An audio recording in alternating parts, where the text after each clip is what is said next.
We are live. Okay, for everyone who's just joined, wherever you are right now, just do me a favour and drop it in the chat. Where are you watching from tonight? Your town, your city, wherever you are. Good afternoon, by the way. I'm Richmond Hess, and today I'm pleased to be joined by our two experts, Nick Hubble and Sam Volkering. Sam, Nick, thanks for being here today. Hi, Rich. Thanks for having us, and hello to everybody that's out there. I can see a few people jumping into the chat box. Good to see. Yeah, it's great. So many of you are punctual as well. We're delighted that everyone here has tuned in for today's exclusive live stream, and I can see already that many of you have piled into the chat. So, hello to Hannah, Ken, Jim, Slippery Sam West. Hi, how's it going? It's great to have you all with us. So, let me be completely straight with you about what today is. Today is about specifics, real, actionable steps you can walk away with and put to work straight away. Nick and Sam are going to give you 3 specific stocks by name, live on this stream. Now, this isn't a sector to watch, the actual companies, tickers, the lot. That's what you're getting today. And the question we're answering is dead simple. If you had £10,000 to put to work right now, where would it go? That's it. That's what the whole afternoon is about. Nick and Sam are going to show you exactly what they do with it themselves right now, starting from scratch. And actually, Nick here is in that exact situation. Now, we'll get into the details in a moment, but Nick is in the process of coming into a lump sum of cash himself. So he'll be showing you exactly how he plans to invest it.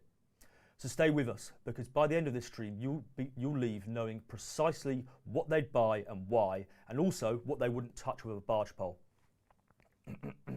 Now, there's a huge amount of noise and uncertainty out there right now. Conflict in the Middle East continues to roil energy markets. The FTSE 100 has hit a new all-time high again this year. But could the spectre of a new Prime Minister or even Ed Miliband as Chancellor bring that crashing down? It's enough to make anyone want to freeze and do nothing at all with their money. But despite that, don't worry, there is some good news. Nick and Sam have been pushing our management team here for weeks to get in front of you, because underneath all of that certainty, the two of them both agree on one thing. And that is that one of the biggest turning points in markets in the last 30 years is happening right now. And for them, it's far too important to sit on. For the people who don't understand what's happening, they believe it could quietly destroy their wealth. But for those who do, it's a chance to compress decades worth of wealth creation into a matter of years, maybe even months. Now, a quick bit of housekeeping before we begin. Just for signing up to this event, you've been given the chance to win a silver bar this afternoon. Now, silver has been on a huge run over the past few years, so stay with us right to the end because there'll be more details to come. Okay, now for everyone at home that doesn't know Nick and Sam, I just want to properly introduce both of you so that everyone knows exactly who you are and why they should listen to you. So, Nick, for those who haven't come across you before, you are the editor of the Fleet Street Letter. That's Britain's oldest investment newsletter, running since 1938. Now, Nick's personal track record under that legacy speaks for itself. Back in 2018, he predicted Italy's banking crisis down to the exact day, 5 days before the mainstream media even noticed something was wrong. In 2021, he called the return of inflation weeks before it soared to the highest level since 1970s, which of course led to 2022 becoming the worst inflation-adjusted period for the 60-40 portfolio since 2008. In 2021, he called the top of the green energy bubble within weeks when everyone was still piling in. And readers who followed his nuclear recommendations are sitting on gains of 402% and 675%. Now, before all that, Nick walked away from Goldman Sachs to pursue his own independent research. He spent years across the ground in Europe, from Stockholm, Edinburgh, Kiev, Rome, Paris, Madrid, talking to investors, politicians and central bankers. Now, for those who haven't come across Sam's work before, Sam is Southbank Investment Research's investment director. He's also a certified IFA, and he's the author of 2 books on the future of money. The second one, The Crypto Bible, was actually commissioned by Fidelity. Now, Fidelity are the world's largest asset manager. They came to Sam because nobody understands that space better than he does. Now, Sam, you've also been featured on the Financial Times and Metro. But what I personally know you for is that your specialisation is in opportunities with asymmetric upside. That is, opportunities with huge upside where the potential reward massively outstrips the risk. Now, I've been working with Sam for almost a decade now, and personally, I don't know anyone in financial publishing who's been earlier on more big investment breakthroughs than Sam has. Sam was an early miner in Bitcoin back when most people had never even heard of it, and he recommended Nvidia in 2013, a full decade before the rest of the world caught on. In fact, we've got a slide up on the screen right now, or one that should be coming up right now, which actually shows some of Sam's notable calls over the years.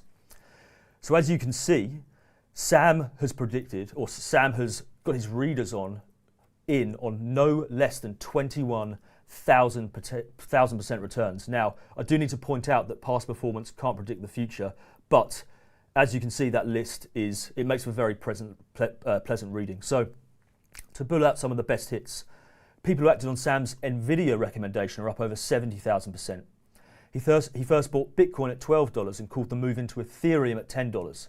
He put his readers onto a quantum computing company called Arch Materials, and they were up 1,875% in under 2 years. He recommended Rolls-Royce in the depths of the pandemic, and that stock is up 983% since then. And across his career, he's put his readers onto 21 different 1,000% plus winners, as I mentioned earlier, and some of those gains have gone up as much as 8,000%. To me, really what that says is there's almost nobody in the country who's been earlier or more consistently right on the next big breakthrough than Sam has. So let's get into it. I want to start with you, Nick. Why is it so important right now to take control of your own finances? Walk us through the situation as you see it. What's the backdrop investors are waking up to today? Yeah, well, first of all, hello again to everyone, and to the people who've just joined, welcome. I can see the numbers are still increasing.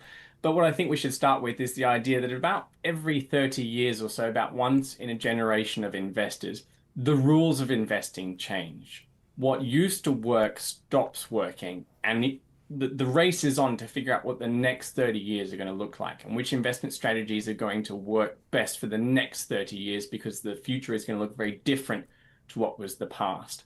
And the investors who figure it out first and adjust their portfolio and their asset allocation to what will work, to the new rules, are the ones who benefit the most, because they get in at the ground level. And I think, obviously, that we're at one of those inflection points now. And there's lots of reasons why I say that. So we'll go through a few of them. The first and most obvious one is the end of globalization. So if you think about it, we've had about 30 or 40 years of rising globalization in the world, integration of economies and financial markets. But that's changing right now.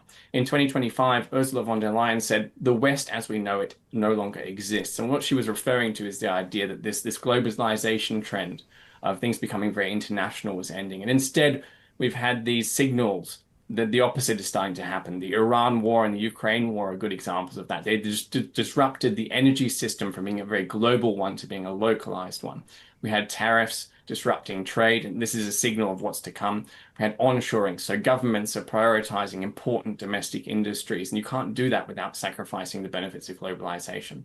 The next trend I want to point out is environmentalism and net zero reversing itself. So we had, for decades, rising environmentalism, rising policies to address things like climate change and emissions.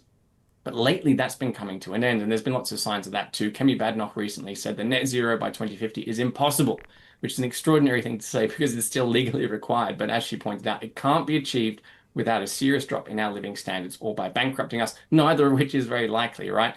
So we're going to be in for an age of reducing environmentalism, and we'll talk about what's going to come instead later on in this video, I think. And last but not least, we've had a big boom, or a bloom in government debt over the last 30 or 40 years, and that can't continue in the way that it has over the last 30 years. And that 30-year period had a really big impact on financial markets, which we'll get to later on as well. And the point is that if that can't continue, well, if it can't go on forever, then something must change. And the change is going to impact how financial markets perform over the next 30 years. And if I summarize the net impact of those three ideas and many others that are worth mentioning, but we just don't have time for, the net effect of all of that, I believe, is that if you have savings, doing nothing with them, just putting them in the bank and hoping that interest will outperform inflation, is no longer going to work. It is no longer the safest option for what to do with your money, because saving is not going to be enough. Okay, Nick, so I just want to pick up on that last point that you mentioned there about savers, specifically them coming under siege. So there's a chart that's going to be appearing on the screen in just a second. And as you can see, that is the real cost of holding cash since 2016. £10,000, what would have happened to it? So is it possible just to walk us through exactly what's happening there? I see that there's a green line, and then the red line is when kind of that erosion of your wealth really accelerates. So what's happening there? I don't really need to walk anyone through it because we all experience this, right? We really remember it viscerally. The idea that before the pandemic, before the inflation spike of 2022, our money would lose value every year, almost inevitably. But interest rates and would sort of compensate us for that. So you wouldn't do that badly if all you did to try and improve your financial future was to put money in a bank account, in a savings account, and term deposit. You do okay after inflation and interest and taxes.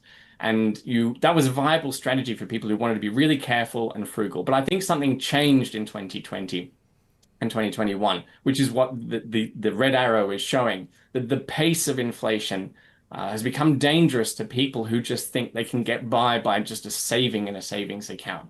And I think that sets the tone. That sea change in that moment is a good example of a pivot, of an inflection point that's just recently happened, which we all understand very well because we all lived through it and really felt the acceleration of inflation back then. Okay, so you've pointed out to me and everyone at home what the big forces are acting on our wealth right now, and then also the actual implications that it's having for our wealth. The question that I'm thinking, and I'm sure people at home are also thinking, is, well, actually, if there's this big change happening, what does it mean for investors, and what can we do about it? Yeah, so if you think about comparing this idea of cash in the bank and earning savings interest to what you could have done just by putting money in the stock market, but actually you would have doubled your money over the last 10 years. So you'd have done dramatically better than just putting money in the savings account. And I think that shows the power. Although it's not the best solution, it shows the power of doing something, right? Even the bare minimum of investing, if you just done the most simple thing out there, would have dramatically improved over just saving in the bank or just doing nothing. And so there's a chart here that I think we have ready, which shows that extreme performance difference of doubling your money in the last 10 years, what that could have done for you. Now, again, we are not suggesting that people should just be doing that very basic thing, but the slide does at least show the power of doing it. Okay, so as you pointed out, that's the basic thing you can do. But everyone here that's tuned in, all of us in this room as well, we're taking our responsibility for our own money into our own hands. So, with that in mind, what can you do if you don't want to just be lumping your money into a tracker fund? Yeah, so simply using a tracker fund or an ETF to match the FTSE 100 or a different index. That's the floor, not the ceiling. So that's the most basic thing you can do.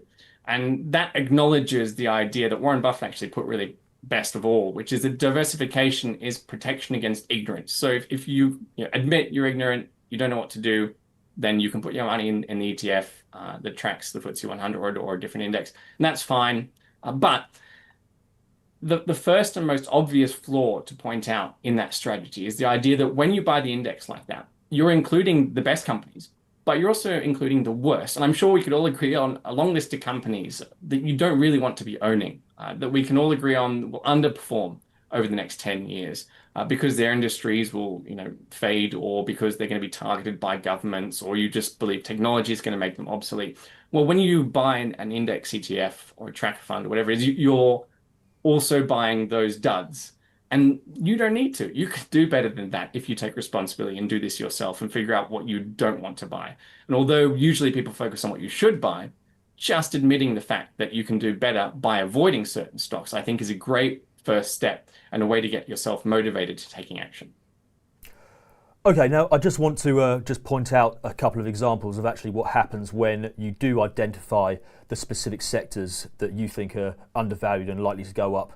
And the stocks inside those sectors, and what happens when you get it right and when you get paid handsomely as a result. Now, once again, past performance doesn't predict future results, but Nick, back in 2019, you've obviously been talking just now about the end of globalization, but you did actually predict that back in 2019.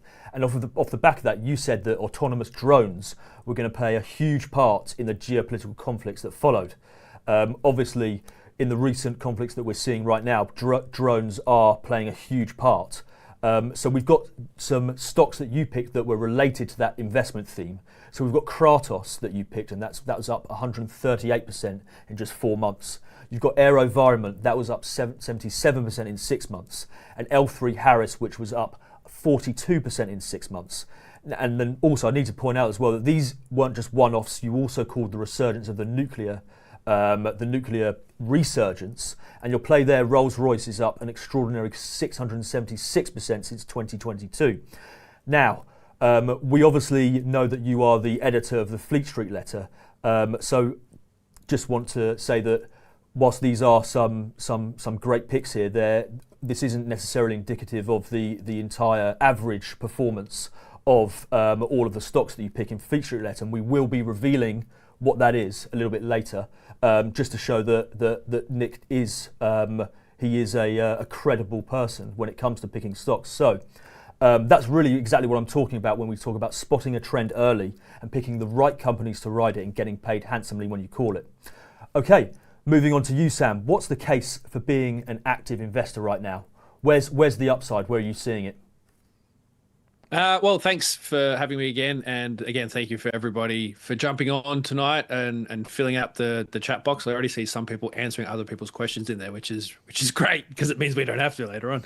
But anyway, I'm going to dive in. So the areas that I'm seeing now, I think Nick's right. One of the most important things you can do in the market right now is just do something. So many people sit on their hands. They see so much fear and uncertainty in the market, and it's really easy to just get a bit overwhelmed by it all, I suppose. But from my perspective, we sit at probably the most exciting time I've really ever seen in my experience in the stock market. Because from my view and from what I see day in, day out, we are on the cusp of a new, I mean, I want to call it an industrial revolution, but it's bigger than that. It's a convergence of artificial intelligence, and just machine intelligence into our society and economy at a scale that is really, really hard to comprehend. And I think unless you are living it and experiencing it and seeing it day in, day out, which to be honest, most people are not, but I am, and it's just huge. And I'm going to dive into that, and we're going to explain a lot of that over the next period of time on this live stream. But it's exciting. And we're seeing that play out in the market right now. So even large cap stocks are performing like micro cap penny stocks used to do. SanDisk is one of the greatest examples of this. The SanDisk makes memory and storage, semiconductors, chips, the things that go into your computer that make them run. I mean, I've literally got a bit of SanDisk gear in my PC right now, which is helping me to live stream to everybody here. It's up like over 4,500% in the last 12 months. Micron, which everybody's heard about surely by now. Again, memory and storage, semiconductors that go into artificial intelligence. I think it was up 7% about half an hour ago or 45 minutes ago when the market opened. And it's now over $1 trillion, and it's up like over 1,000% in the last 12 months. Western Digital as well. Again, storage, the things that used to go into a PC that are now the very bedrock of artificial intelligence, these are the companies that are up 1,000% in 12 months. So it's not a time to be sat on your hands doing nothing. If you are active, you are doing something, and you're importantly doing it in the right areas. And I think a big part of that is this intelligence revolution. It's not the time to be playing, I guess, defense right now. It is time to be moving and investing in the market where, as I said, even the large cap stocks are delivering eye-watering returns to investors that are just out there doing something. Okay, Sam, just on those huge numbers that we're seeing from these large caps, they are obviously pretty staggering. But on the flip side, it seems to be every time I look at the FT or Bloomberg, I'm seeing someone come out and say that AI is a bubble. And so does that mean that everyone's missed the boat on these huge gains that they've obviously already happened? What's your answer to people that say that? I'm hearing this everywhere. I've even just seen a comment in the chat box about semiconductors being saturated and that the demand's going to fall off a cliff. It's just fundamentally wrong, because what we've seen in the past and what we know in the past is that bubbles are typically built on hype and borrowed money, and there's a great discrepancy between cash flows and earnings and capital expenditure and cash flow. And so I think the chart's going to appear on screen now, or it should be up there. There's two ways I think you can look at this, and two ways to compare this. So a lot of people are saying, oh, this is like 99, 2000, the dot-com crash, where, the market got carried away with itself on the internet boom and the backside fell out of everything. We are just not in the same situation right now. And there's a couple of ways to look at it. So there's aggregate capital expenditure, which you often see as CapEx. So you'll see that on the left-hand chart on the screen now, against free cash flow. Now, if you look at 2000, it was up around 4 times, okay? So if you now look at where we are today, we're barely at 1 times aggregate capital expenditure versus cash flow, free cash flow. And the chart on the right explains this even better. If you go back to 2000, 99, 2000, you'll see there's a point there where the capital expenditures are considerably higher than free cash flow. That's bubble. Like if we were seeing that today, then I'd probably be like, actually, yeah, maybe we are in a bubble. Maybe you want to take some of those gains out of the market. But there's a divergence right now between capital expenditure and free cash flow. And if you just look at the money that's being spent on capital expenditure right now, it's a lot. It's eye-watering. Amazon's going to do $200 billion in capital expenditure this year. The hyperscalers combined, it's up, climbing towards $1 trillion in capital expenditure. And everyone's like, well, they're just pumping all this CapEx into the market and it's never going to translate into free cash flow. We're now starting to get some projections in about just how much free cash flow these hyperscalers, the big end of the market, Google, Amazon, Meta, Microsoft, how much free cash flow that's going to then pay off for them in the coming years. And it's astronomical. And as I said, it's hard for people to kind of get their head around just how big an opportunity this is and how much money and how much profits these companies are going to generate. It's just not like 99, 2000 at all. So Sam, another number which I also keep hearing is price earnings ratios. And I know we do have another chart which shows the price earnings ratios from the dot-com bubble versus now. So if the guys back there can bring that one up, I think it's back. Yep, just there. Can you just explain what's going on here? Quite simply is that the earnings of these companies are so grand and so great that the multiples make the valuations look huge. But when you actually look at the multiples on a traditional historic price to earnings ratio, we're not even close. We're not even close to 99, 2000. I don't know the exact figure today, but Micron at one point, only about a month ago, was trading at a forward price earnings multiple in single digits. Like Exxon trades at single digits, banks trade at single digits. Not a company that has its entire production line booked out for the next 2 years to feed these hyperscalers, such as the demand for memory in AI systems.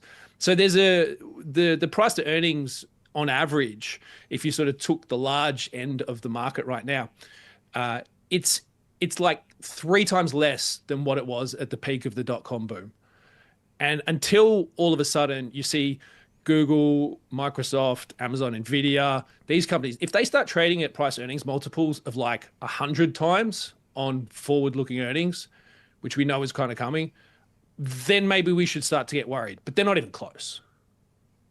Okay, great. Thanks for that. So I guess in terms of the whole investment landscape, taking into account what both of you have said, the biggest takeaway I'm getting really is that if you are the average person with some cash sitting there, you're essentially standing still. And right now, standing still is the single biggest risk you can take right now. But on the flip side, the good thing is that you've probably also got the biggest opportunity that's ever existed for investors happening right now. So really, there's genuinely no better time to be getting into the market, which makes what you do next really matter. So, and on that note, once again, I want to say thanks for everyone being here today. I can see that there are 550 80 people watching. So that's really fantastic. I'm really appreciate you giving us your time, and Sam and Nick as well for giving us your time as well. So now we're about to be looking at which specific sectors Nick and Sam are investing their money in, and then we'll be looking at the specific stocks that they're recommending. But before we go further, Sam, I think you wanted to put something to everyone that's watching. Is that right? Yeah, I do. And Nick and I have kind of touched on it a little bit already. So following on what you've said and what we've sort of spoken about, for everybody, I guess, that's watching us today and is, already putting stuff into the chat box. I guess what I want you to do is to more or less put the same trust in yourself, because we know from the traditional financial industry that their kind of message to most people is that you don't need to do anything. If you just hand over your money, they'll take care of it for you. And, Nick and I have been inside that industry, and it just doesn't really work that well. Now, we're kind of doing the opposite of that. So we're not asking anyone to hand over anything. We are here today handing you our ideas, our best ideas, and trying to empower you to go and do something and to act on these ideas for yourself. But as we sort of mentioned earlier, a lot of people don't. A lot of people just sit on their hands and don't do anything. So all the stuff we talk about today, the ideas that we present to you today, they only work if you actually go and do it, right? So effectively, what I would love for everybody to do is to make a pact with yourself, not with me, not with Rich, not with Nick, but with yourself to do something. So if you think that the information, the ideas that we share with you tonight is valuable, the 3 stocks that Nick and I are going to give you are worth acting on, then commit to yourself to go and actually take some kind of action, to do something. Even if it's the smallest step of action. Some people watching right now may have never bought a share before. This may be all very new to you, which in that case, I suggest that the action you take is just to open a brokerage account so that you're ready to do something. Or if you've gone that far and you've got a brokerage account, just buy a stock. If you've never bought a stock before, just buy a stock. Even the smallest amount, just doing something like that is such a big step forward into taking advantage of the opportunities in front of you. So, you don't have to be a millionaire to take part in, investing in the stock market. And this live stream really only delivers value for you if you go and do something for yourself. So, Rich, Nick, myself, we all invest in the market. We have our own portfolios. We do fine. We're sharing our ideas here with you because we can and because we want to. We want to pass this on so that other people can do something in the market, because too many people don't. So if you like that, and I'm seeing loads of people already putting this in the chat box, but just make that pact with yourself and type deal. That small confirmation to yourself that you're ready to do something and take action for yourself is really powerful thing. So, it's that pact between yourself and yourself, if that makes sense. So, I'm seeing a lot of that come in already. That's pretty cool. So yeah, keep it coming. Great. So I can see a lot of people are ready to take action tonight, ready to move themselves forward. So for everyone that hasn't come across us before, I just want to tell you a little bit more about who we are as a company. So Southbank Investment Research is the name of our company, and we are the UK arm of a much larger international group called the Agora. Now, the Agora is one of the largest independent financial publishers in the world. We're present on 4 continents, with offices in the USA, Japan, Australia, and even Argentina. And the driving mission here at Southbank is very simple. It's to put the power to create your own wealth back into your own hands. Our job is to give you the analysis, the ideas, and the concrete recommendations you need to act on it and grow your wealth on your own terms. So Sam, I think you've got something else to add about the way we do business, isn't that right? I do, and it's worth being upfront with everyone watching about this. And to be fair, a lot of people watching probably already know this, but there's probably a lot of people that don't as well, because it does shape about pretty much everything we're going to share with you today. As I mentioned, Nick and I, we cut our teeth in the traditional financial industry, and we both left it. And we both left it for a good reason, not by accident, but we chose to leave because what we saw on the inside of that industry was just conflicts of interest and you're fighting with one hand tied behind your back most of the time. It's an industry where incentives are skewed, where the incentives of the people giving the advice don't always necessarily line up with the interests of the people that receive it.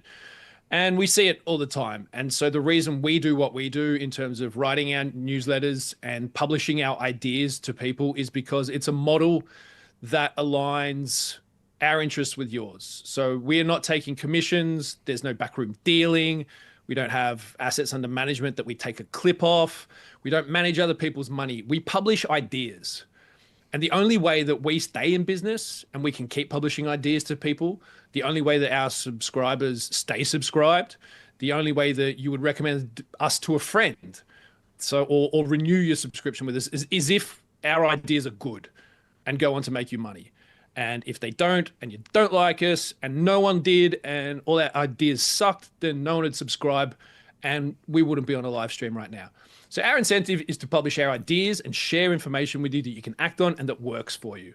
It's as simple as that. If you like it, great. If you don't, that's fine.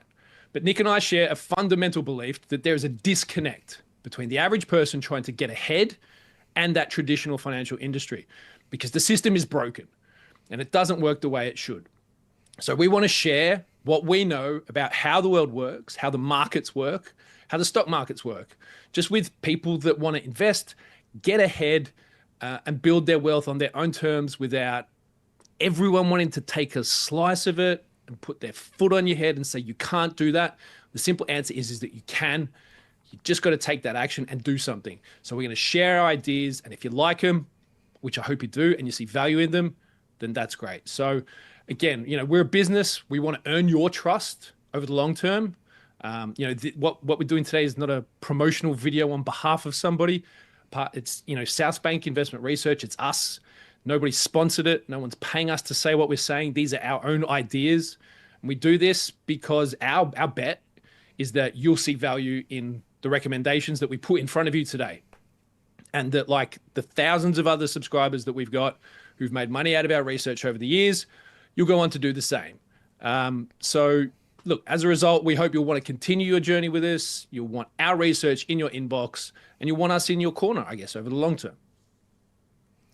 Okay, thanks, Sam. So on the value of valuable investment ideas, I want us to start with which sectors both of you are looking at. But just quickly, before we do that, I can see we've had a lot of people asking questions in the chat already.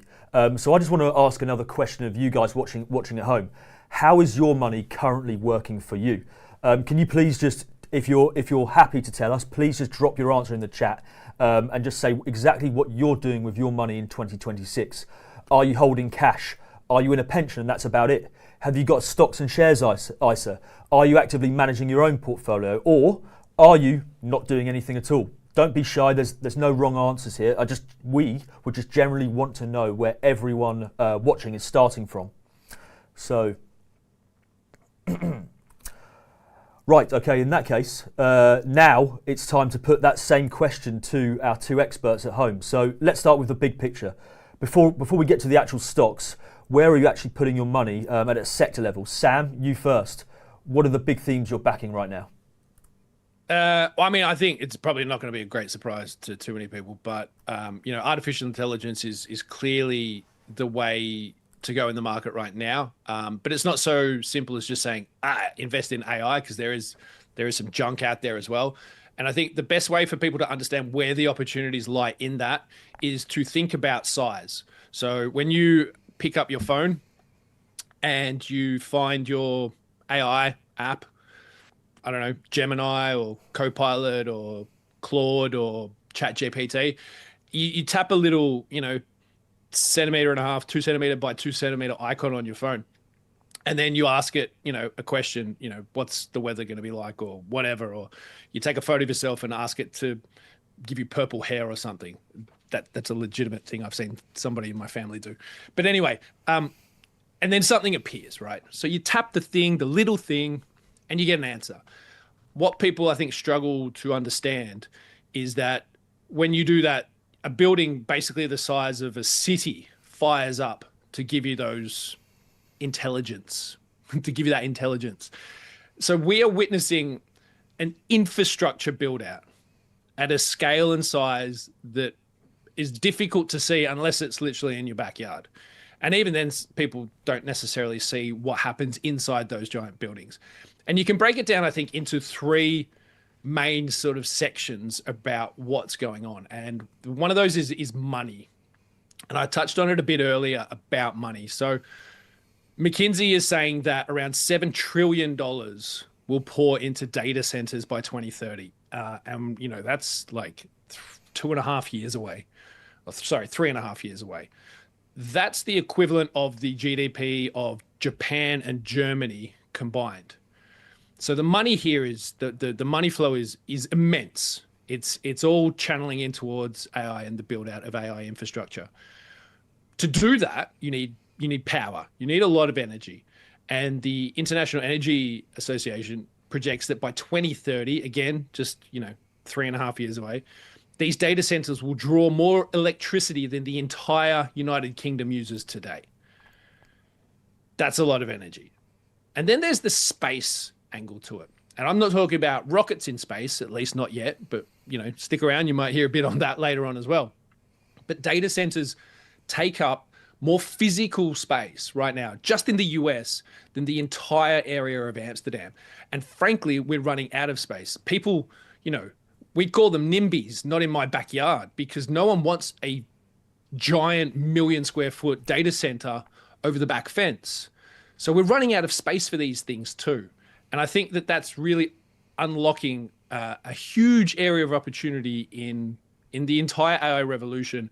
But the infrastructure and the money that's flowing there, the energy and the power, and then absolutely the space side of things is three areas that I'm concentrating on.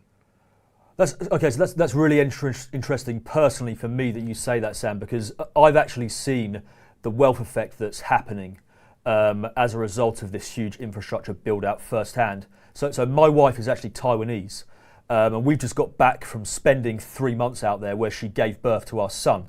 So I've been going back and forth to Taiwan for the best part of around probably 10 years now. And as most of you at home will know, Taiwan is the semiconductor capital of the world. But so this time we came back, and I just could see a huge trickle down wealth effect from all the capital that's been flooding into Taiwan. And I mean, honestly, it was when you're kind of walking through the streets of central Taipei, it's kind of reminiscent, well, not necessarily reminiscent, but it feels like you're in Dubai, or you're in kind of, out around Harrods where you see all the supercars. It's really been quite an amazing change to see. So given what you've said about this infrastructure build out, Sam, I can't wait for you to reveal which specific stocks you've actually got for us a little bit later. But before we do get to which stocks you're highlighting, Nick, same question to you. What are you doing with your own money, and which sectors do you think we should be taking advantage of? Yeah, so one of the premises of the video and the day was the idea that what would you do with £10,000? Well, sadly, my mum passed away back in April, so I've got to figure out what to do with a large lump of cash. And what I really want to point out here is that slowly accumulating wealth by gradually investing in the stock market is a very different proposition to the idea of suddenly investing a large amount of cash. Because if you do it slowly over time, the specific prices at which you buy it don't matter that much, because it's going to sort of average out over time. Whereas if you decide to suddenly deploy a large amount of money or a large share of your savings, the particular moment you do it and the particular stocks you buy on that day have a disproportionate effect on everything else. You've got to be really careful about what you do if you're choosing to make a big move at once, rather than gradually accumulating investment assets over time by apportioning a small part of your income or your savings to doing that. So personally, what I'm looking at doing with this large amount of money that's coming is investing in the parts of the financial markets that outperform during periods like the one we're going into, not like the period that we've been in the last 10 years. And I sort of outlined a bit about the background that I'm worried about that we're going into at the beginning of this presentation, about government debt and geopolitics, things like that. Well, we know which assets outperform during periods like that because we've been through them many times before. The last example was the 1970s. And the part of financial markets that really outperformed back then not just then, but many times throughout history, were commodities. And there's a very simple reason for that. If you're living in a period where the value of money is going to fall at an accelerating pace, then obviously tangible assets that cannot be printed like money, cannot be created out of thin air like money, are going to outperform as an investment asset because they're going to become more popular as people want to buy them. That stands in stark contrast to something like a bond, which is just a promise to pay money in the future. If you're expecting inflation to be higher than it has been over the last 30 years, then obviously a bond is a bad idea. And anyway, you can see in this Bloomberg chart of the commodity index, the Bloomberg Commodity Index, it rose 764% over this 1970s. So I think that's a good example of what might happen over the next decade. And I think it's going to actually last a bit longer than it did in the 70s. There's another reason I'm interested in commodities right now. I'm calling it the permitting cycle. So because of environmentalism and net zero, we've had less and less resources, especially energy, being produced in Western economies. We've seen this with oil and gas in Europe, especially declining. America, not so much because they actually had a pro-fossil fuel economy, for at least on and off again, depending on which president was in power.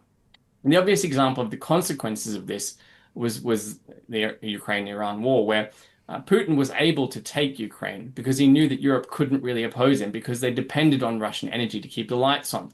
And as soon as Europe pivoted towards depending on US energy instead, well, what happened about Greenland got threatened. So the point being that if you don't have your own domestic energy supply, and it's not just energy, but let's focus on that because the examples are the most vivid in our minds right now. If you don't have your own domestic supply of energy, you're a vassal state in terms of geopolitics. And right now, geopolitics is heating up, which means governments are going to be required, if they want to be independent on the geopolitical stage, to provide their own domestic sources of energy. That's going to trigger a permitting boom for the energy companies around Europe. And we'll get into that a bit later in this presentation. Great, thanks a lot for that, Nick. So both of you, thanks for those really interesting previews of the recommendations to come. And with that in mind, I want to start getting into specifics now.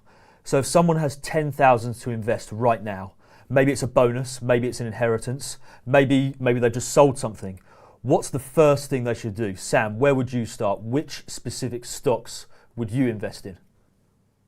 I don't want the comments to blow up too much, and we are absolutely going to tell you exactly what stocks we think. But I think before you even invest in a single stock, and this is where so many investors get it wrong, is that they don't go into things with the right mindset. So before you buy a single stock, before you invest anything in the market, you've got to have a process. You've got to have a strategy. And if you don't, you're just going to lose. You're going to lose over time.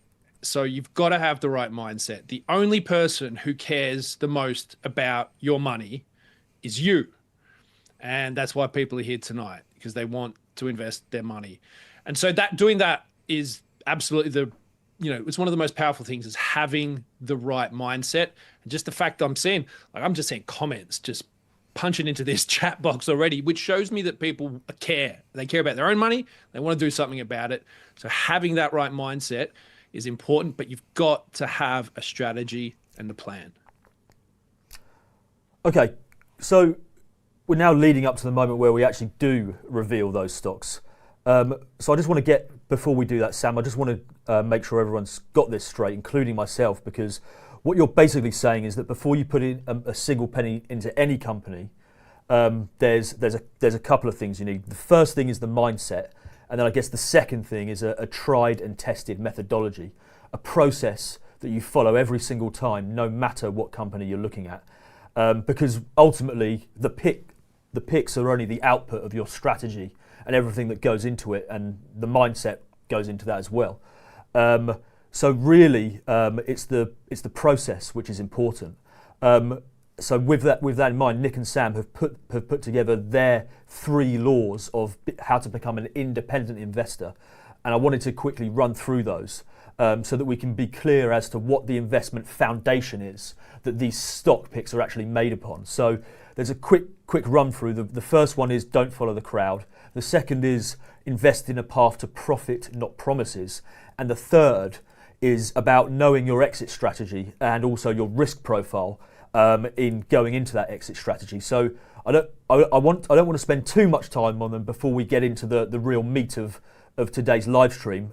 So Nick, law number 1, don't follow the crowd. Can you just elaborate a little bit on that, please? Yeah, it's human nature to feel more comfortable in a crowd, right? You feel more safe. But it's actually in financial markets, it's probably the single most expensive habit of bad investing, because the whole point of financial markets is to try and anticipate the crowd. By the time the crowd is onto an investment, is interested in investment, then the positive future is, we say, priced in, meaning that the price is adjusted for whatever the optimistic scenario is, the thing the crowd is expecting to happen. So the gains have already happened in financial markets, long before the profits actually show up in terms of the company profits. And so you've got to be ahead of the crowd. You've got to be first early. You can't be part of the crowd.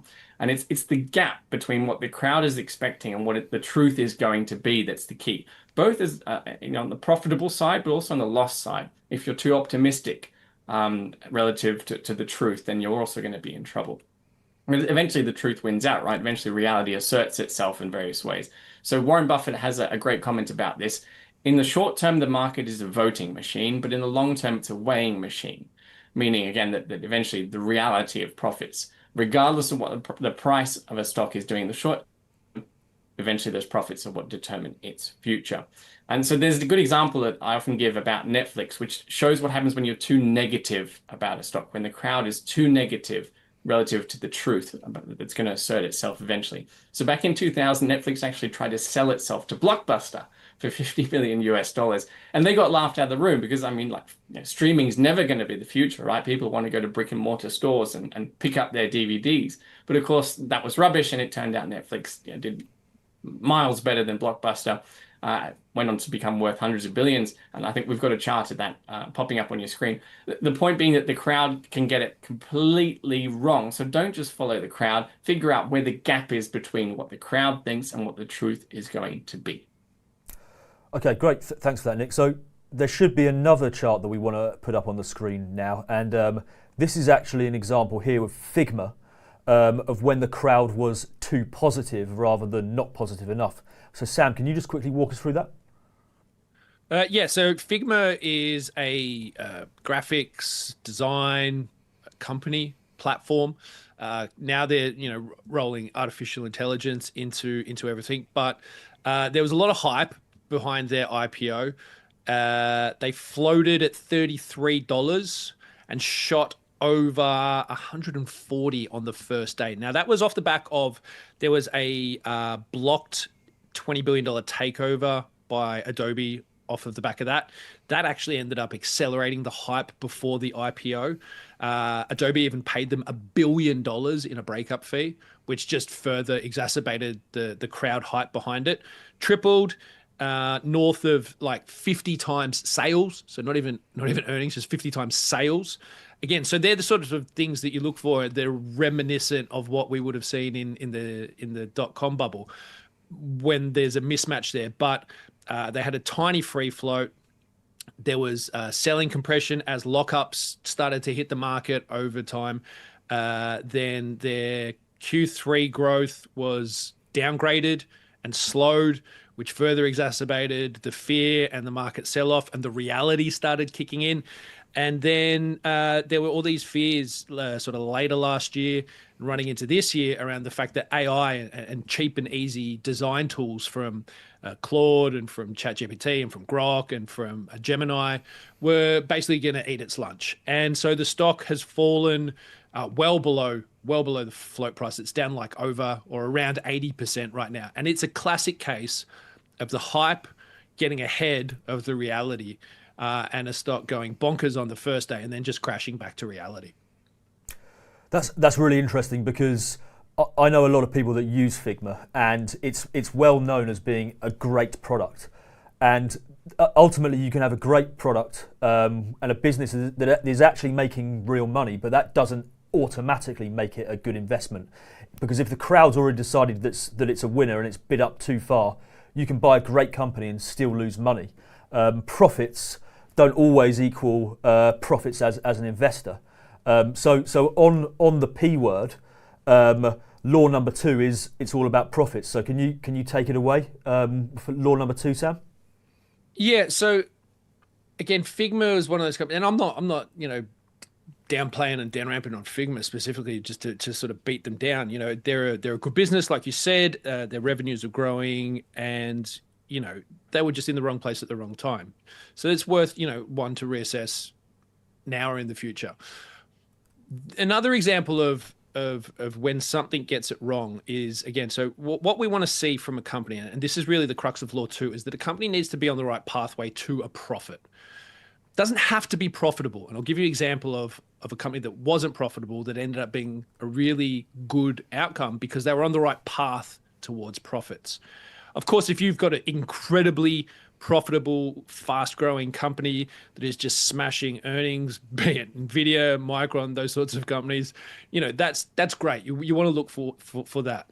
But there's plenty of opportunities in the market where there are companies that aren't necessarily profitable, but are on the right path to being profitable. And if you can figure out the model and get the right model within a business that maybe isn't profitable, you can get in early and start to ride those gains higher. An example of that going wrong is WeWork. So WeWork's a reasonably well-known failure because they were really a real estate investment trust, sort of masquerading as a tech platform. You know, they had 15-year lease obligations, you know, sold on monthly memberships like a tech company would. There was a lot of landlord risk. There was, you know, issues with tenant flexibility. You know, SoftBank had a crazy valuation on it in 2019. It was $47 billion, but they were at a $1.9 billion loss and only 1.8 billion of revenue. So losses were growing as fast as revenues. So they weren't on the right pathway towards a profit. They failed. Now, an example of where something goes right is, you know, a very famous example would be Tesla, right? So there was 17 years without a profit for Tesla, but they were on the right track because their losses were effectively funding the right sequence towards getting them to profitability. So they were investing heavily in automation, in AI, in getting the tooling for their production lines to reduce the cost to produce a car.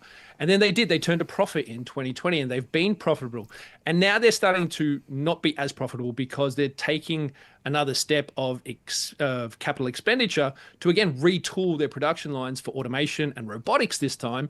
And so, again, you are looking at a company where it wasn't profitable, but it had the right trajectory and the right model towards profitability. And then they became profitable. And now they're sort of resetting that again and going, okay, well, now we can spend up, still achieve growth, but working towards a new outcome. So if you've got the right pathway towards profitability, that's a really important thing. So you've got to make sure that you get that path and get that model right. Right, okay. So the first two laws that we've talked about, and really almost all and anything that investors tend to talk about is how to buy, which companies to buy. It's all about the entry point. But the last law that we're looking at is it's all about getting out and having an exit strategy. So Sam, can you tell us all about law 3? Yeah, absolutely. And law 3 is a good one. And I've seen a bunch of people asking this already in the chat, is about when to sell. What's the exit? Because they obsess over what to buy and when to buy. But the thing that actually determines whether you're successful in the market is how and when you sell. So if you don't have the right exit strategy, if you don't have a plan to get out, to sell a position, to take a gain or to cut a loss, then you're kind of flying blind. So we spoke earlier, Nick spoke earlier about going against your nature. You know, law 1 about sometimes going against your nature when you buy, not following the crowd, because it's easy to follow the crowd. So you've kind of got to step back and do that. Law 3 is similar in terms it's going against your nature when you sell. Your mind will play tricks on you. You might be sitting on a really solid, great, you know, profit from a company, and your strategy should say sell, or maybe says sell, but your brain goes, but it could. And it's that unknown where your brain plays tricks on you, goes, but it could double again, or maybe it could be a 10x.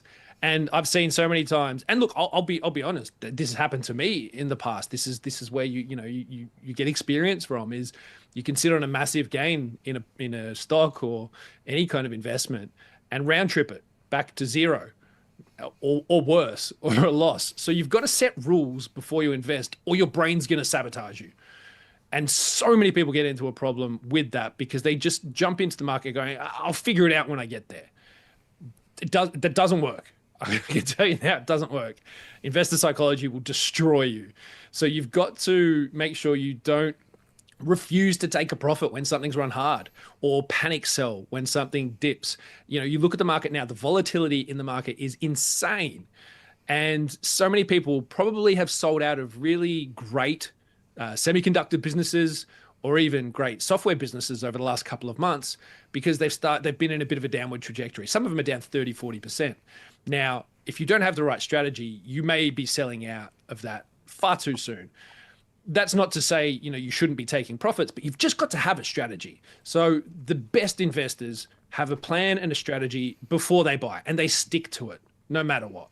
And it might take you out of a position too early, but it's better than riding something round trip back to zero or worse. Amateurs will just be like, I'll see what happens. I'll figure it out later. So you've got to understand, the most important part of that is understanding your risk. A lot of people say, I know how much risk I can take on. And they don't. You don't. And until you've basically lost your entire investment in a stock, you don't really know how much risk you're prepared to take. People don't really understand fees and taxes. They don't really understand what a bid offer spread is, how that sort of works. You've got to understand the basics, the fundamentals of how to buy a stock, where to buy a stock, and then how that stock works, but just know when to get out. If you're in it for 100% gain, that's cool. That's great. You've got a strategy. Stick to it. Just stick to it. If you're investing with a really speculative, really high risk appetite, and you are really going after those 10 baggers, cool. Have your strategy and stick to it. It's got to be that clinical, because if you're not, you'll do your dough. Great. Well, thanks a lot for that, Sam and Nick. So I'll just very, very, very quickly recap the three laws. So the first law is don't follow the crowd. The second law is invest in a path to profit, not promises. And the third law is having an exit strategy. Okay, so now I think it's time to get into what everyone's waiting for, the three stocks that you have on your radar. So Nick, take it away. What's the pick that you're looking at right now?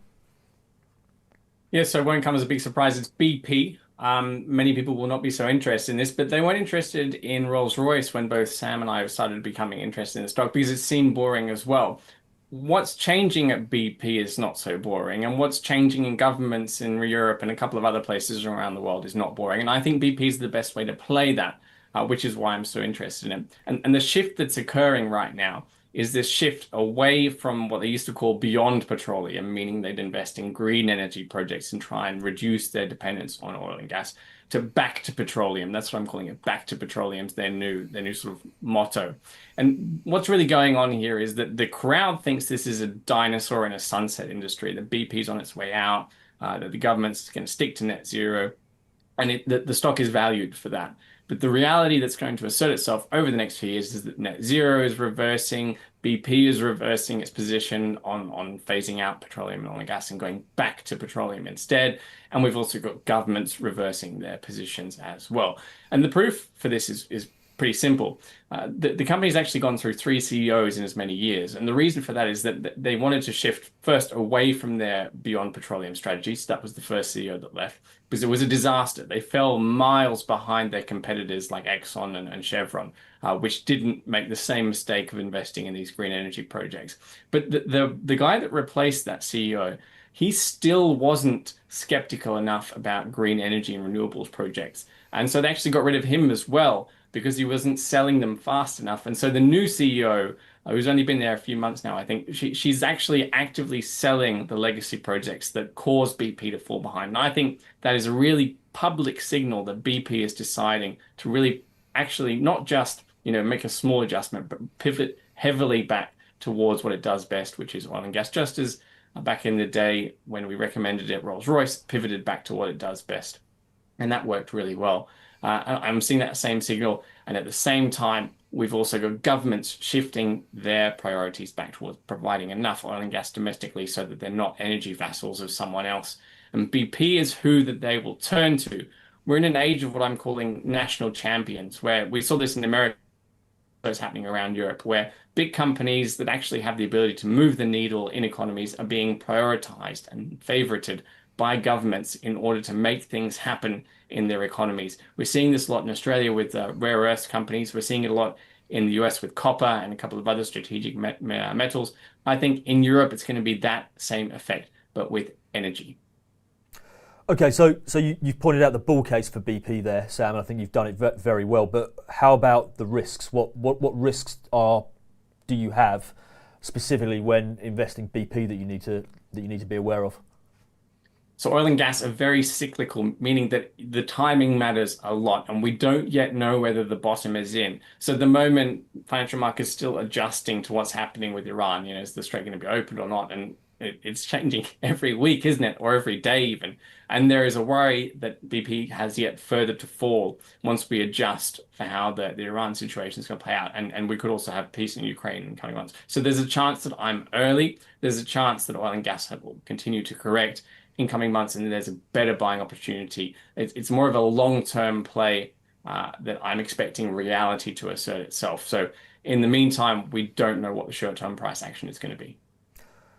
Right, okay. Well, nevertheless, I think that's a great example of a trend hiding in plain sight, because BP it's taken a lot of flack over the past couple of years, and really a lot of people have been writing it off, but it does seem that it's a huge tanker that's in the middle of changing course after doing a big U-turn before, so it's U-turning again. And that really kind of sets up the second pick perfectly, because pick 2 is also a company that many people will know. In fact, many people will know it very well. In fact, most people may have even bought something from it in the past week. But here's the thing. According to Sam, almost nobody understands what this company is about to become. And the people who do, they could potentially be very happy if they invest in it. So Sam, what's happening here? So the company that I want to raise up here first, I bought something from it yesterday. Actually, had it delivered today. The very camera that you're looking at me on now is Amazon. Okay, now people know Amazon. They might be like, "Oh, Amazon, it's so big. I'm not going to invest in Amazon." I think the market is grossly undervaluing just how big Amazon is going to become in the next couple of years. Yes, it's massive right now, but there's a fundamental misunderstanding of exactly what is inside this company. It is so much more. It's like, when you watch I don't know if the people watching here are Formula One fans. I am. I'm a mad Formula One fan. I got, there's Max Verstappen and a Lewis Hamilton giant picture behind me here, if anyone's seen some of my previous videos. So when you go watch Monaco and you see those giant mega yachts that are parked, they're so big they're not even parked in the Monaco harbor, and there's this giant mega yacht, and inside that yacht is another giant yacht that they go and do side missions on, and inside that yacht there's another yacht, and inside that yacht there's a speedboat where you can go water skiing and wakeboarding, and inside that one there's a tender. There's 10 boats in these giant billion-dollar mega yachts. The proverbial Matryoshka doll, the Russian doll and a doll and a doll. That's Amazon. That's Amazon in a nutshell. Amazon is e-commerce. Yeah, cool. We all know that. You can buy stuff from them. Byproduct of that is they've got one of the most incredible transport and logistics companies in the world, and they've just now opened it up to any business of any size. So that's a growth engine in itself, their transport and logistics business. Then you've got AWS, used to be Amazon Web Services, still sometimes is called that, but it's AWS. Basically, the entire internet, or at least a third of the entire internet, is more or less built on AWS. And it's growing at an unbelievable rate of knots. If you look at their quarterly earnings reports, AWS is just going bonkers. And then there's the bits that people don't really think about when they think about Amazon. And one of those is their chip business. So Amazon make custom chips. There's the Trainium chip and the Gravitron chip. These are huge. This is a massive part of Amazon's business, and it is growing at breakneck speed. I don't know if everyone, probably not, but people probably didn't read Andy Jassy's annual letter this year. I did, and within an hour of him publishing it, and it was insane. He talked about $200 billion of CapEx, capital expenditure this year, which in itself is bonkers. But he said that their Trainium, Gravitron, and Nitro is the other chip.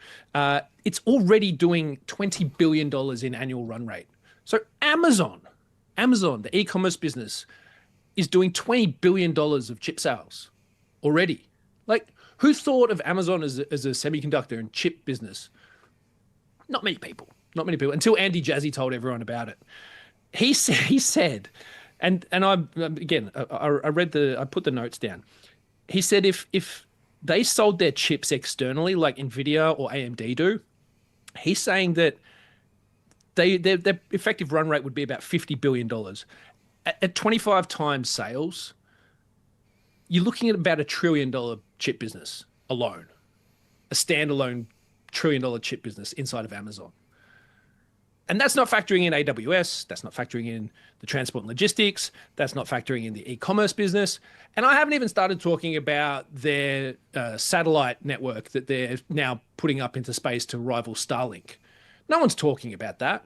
But it's huge. It's now called Amazon Leo. It was called Project Kuiper. But it's now the Amazon Leo network. And that's growing too. So Amazon is a business in a business in a business in a business, spending up big to deliver massive growth in the future. It's one of my favorite companies in the world, and I think it's just massively underpriced in the market right now. That's okay. So that's really interesting, because that's as is BP. That's another example of where the crowd, in your opinion, is misjudging this already massive company, which you obviously call the mega yacht inside the mega yacht inside the mega yacht, and that brings us to your final pick, Sam, because if Amazon is the mega yacht, what you've got next is the speedboat.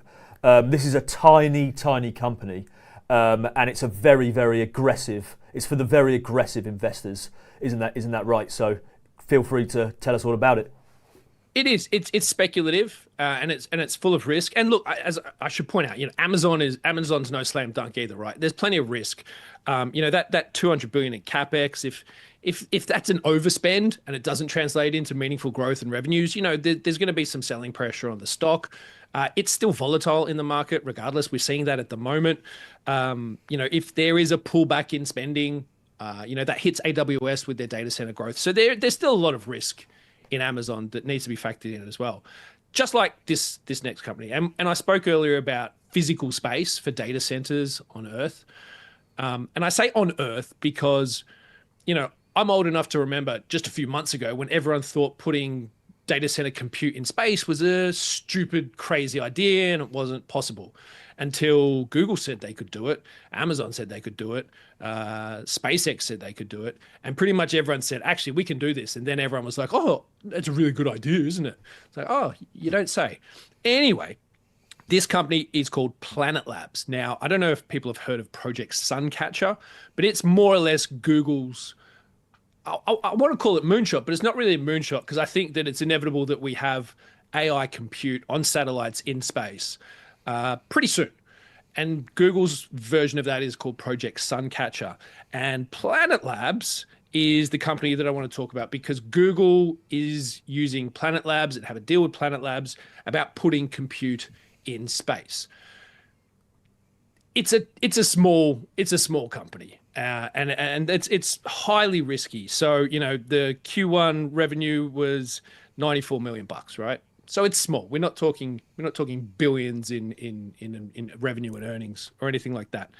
But they've already started building out their satellite network, 600 plus satellites that have been made in-house that they're already manufacturing and putting out. So a lot of their current revenue is around defense contracts. But the sort of upside moonshot to them is compute, AI compute in space. And they're working on that. And they're working on that with Google. And it's a big deal because we know SpaceX is going to do it. They're clearly a leader in this space, so to speak, in this segment, I should say.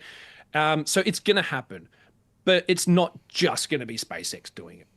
And if you're looking for a really high risk speculative play into the idea of having AI compute in space, because we're running out of physical room for it on Earth and people don't want it there, and there are other advantages of having it in space around thermal. Again, we're not going to get into the science of it, and plenty of people say it doesn't work that way. It's not that simple, but there are some benefits of putting AI compute in space around energy and cooling and things like that. I'm just going to leave it at that for now. But Planet Labs is the other stock I wanted to talk about, and the other one that we wanted to flag today. They're guiding pretty big revenues. It's high risk. That might not all come through. It's maybe a much longer runway towards putting compute into space than people think. And you're competing against Starlink. So as I said, it's high risk. It's speculative. But if you've got the appetite for it, Planet Labs is the other one that I wanted to raise today. Okay, so Sam, just very quickly, you said that you didn't want to go into the reasons as to why compute in space is a good thing, but I am going to push you. Why is compute in space something that's inevitable? It's not that I didn't want to talk about why you wouldn't put compute in space. It's the fact that there's conjecture about the ease or the science behind whether it's that beneficial. But the bottom line is that we have a finite amount of space and energy that we can access on Earth. As I said before, NIMBYs, not in my backyard. And no one does. I don't want one. I don't want a giant center. There's a park, really big park over there with a whole bunch of soccer fields and a basketball and tennis courts and stuff. I don't want that to turn into a data center. But the speed in which AI infrastructure is building out is that could be a possibility, because governments are broke and they'll basically use every green space imaginable to put something that will generate income, revenue, and taxes for them. And data centers is going to be that.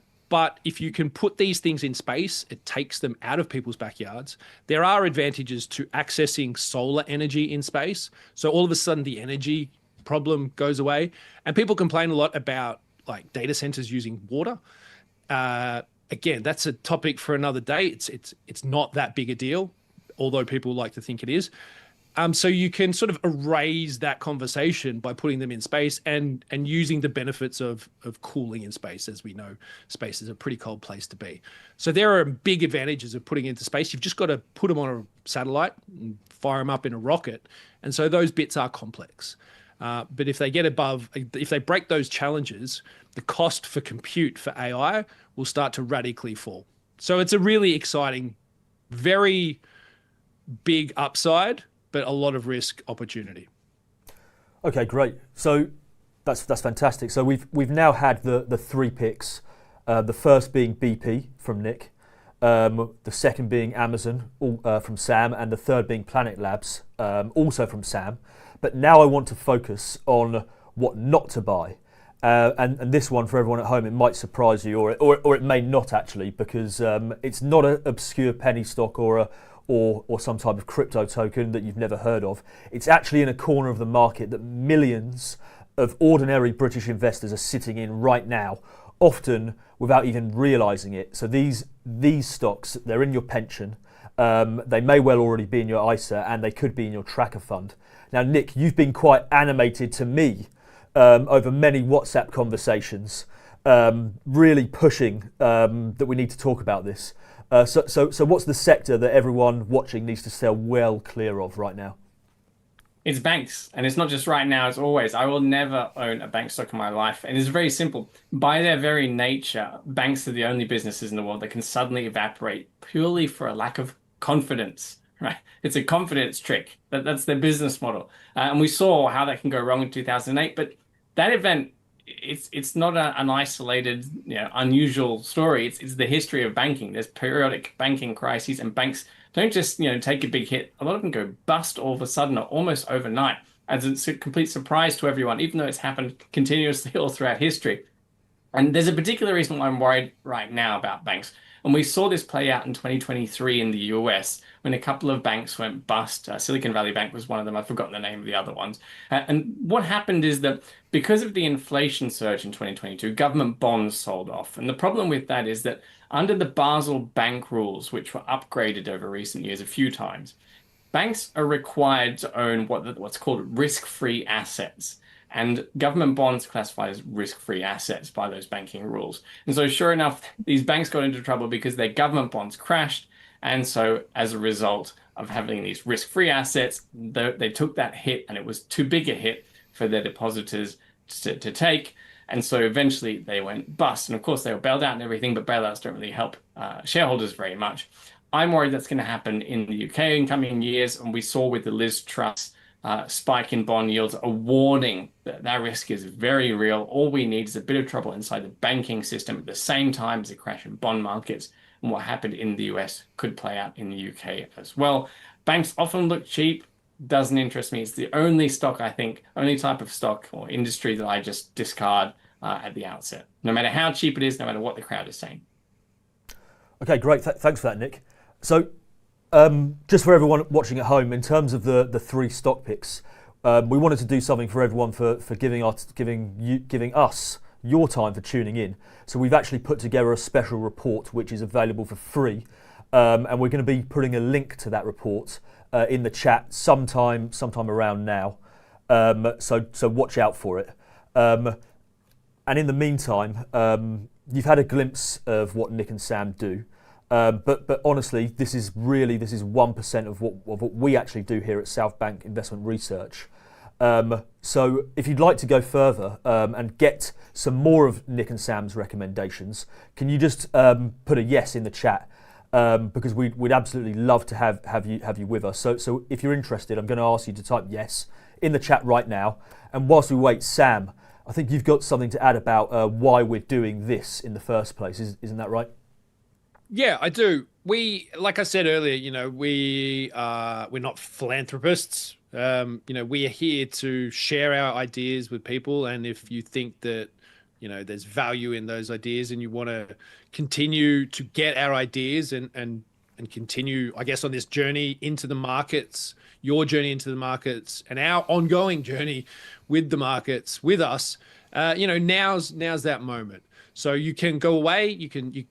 I've seen the link in the chat box. As we said, we're going to give you a free report. It's got a lot of detail about the stocks we've just talked about. So you can go away and you can, choose if you want to act on those picks alone or not, whatever. It's up to you. That's the beauty of being an independent investor. But look, making money in the markets consistently, it's a bit easier when you're not doing it alone, when you've got people on your side helping you to understand these companies, to understand what's really going on there, where the opportunities lie, to have someone recommending what to buy. Like I said before, when to sell. One of the hardest things is knowing when to sell. And if you've got someone that knows what they're doing to say, hey, maybe we should sell this. But also then when to hold, especially like now, as I said, the market's so volatile. It's pretty easy to get spooked out of a position. So, having someone to give you the next idea, to give you that guiding hand in the market, to empower you to take that action before the rest of the market catches on is a really big, important thing. It's not hand holding, but it's us doing the heavy lifting, research, modeling, boots on the ground research, conversations with the right people, understanding how to properly analyze these companies, the things we've been doing for decades. And doing that with you, can put you in the right position to do well in the market. So that's what we're going to offer you tonight. Great, thanks for that, Sam. So I have been keeping an eye on the chat, and I see Andrew Hammond.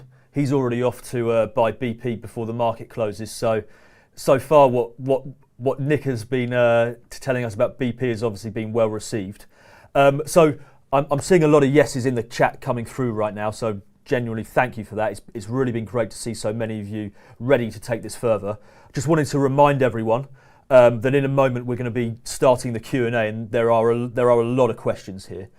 So looking forward to putting those to you, Nick and Sam. But But before that, I just want to, for everyone who wants to keep going beyond tonight, to get Nick and Sam's recommendations directly every single month with the exact stocks to buy, the prices to buy them at, when to sell, and all the analysis behind it. Well, we've put together here at Southbank Investment Research, we've put together something very special. So the offer we put together is access to both of Nick and Sam's flagship letters, which we've bundled them together essentially. That's Fleet Street Letter and Altitude's Investment Network UK, which Sam, in addition to being the investment director here at Southbank Investment Research, he is also the editor of that publication. So I'm going to let both Nick and Sam tell you about those publications on their own. So Nick, let's start with you. Tell us about Fleet Street Letter. Yeah, the Fleet Street Letter is all about spotting those turning points. It has been for 80, 90 years now. And basically helping people who agree with our predictions then figure out how to position their portfolio to take advantage of them or to protect themselves from the threats. So we try and predict things like the double-digit inflation that we had in 2022, the electricity grid instability that's making the news over the last 2 days. We predicted that one back in 2024. The way drones will change the nature of warfare, we predicted that. And we showed investors not just what the future might look like, but also how they might want to change their portfolio if they agree with us. And it's always an if. Our best subscribers are the ones who sort of agree with half of our stuff and write in and tell us why we're wrong about the other half. And that obviously provokes all sorts of interesting research and ideas. Who's it for? Well, people who want to understand what the future is going to look like and how the world's going to change, and then also how to make money from it. So we're very much a why publication. We explain the why, and then you can judge our explanation and our ideas based on the merit of the idea, not on the hype or the returns that are on offer. We use a top-down investment approach, so we think about a big idea or a big prediction or a big trend and figure out what's the best way to position your portfolio to profit from that or to protect yourself. So it's sort of in that order. We don't look for the best companies out there. We make a big idea prediction or anticipate something big first. It's 12 issues a year. Go straight to your inbox. There's weekly updates as well. You can read it on your phone or your computer, whatever you like. The moment you join, you get immediate access to the whole history of the Fleet Street Letter. There's actually a compendium of issues over, I think, the 80 years. And I remember photocopying in the British Library the oldest editions, the highlights package from way back then, including a prediction of when World War II would start, which we got right. I certainly wasn't around for that, but we have the proof that we did manage to do that, my predecessors. Like I said, it's all about those turning points, and we have a very proud history of finding them before they happen. Great. And Sam, tell us about Altitude's Investment Network.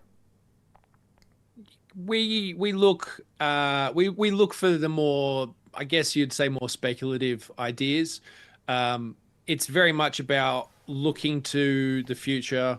We don't have a crystal ball because no one does, but trying to understand what are the big societal, world-changing trends that are going to present the biggest asymmetric upside in the market. And by asymmetric, I mean, with a small amount of capital, can you find outsized returns in the market? And we do a pretty good job of that.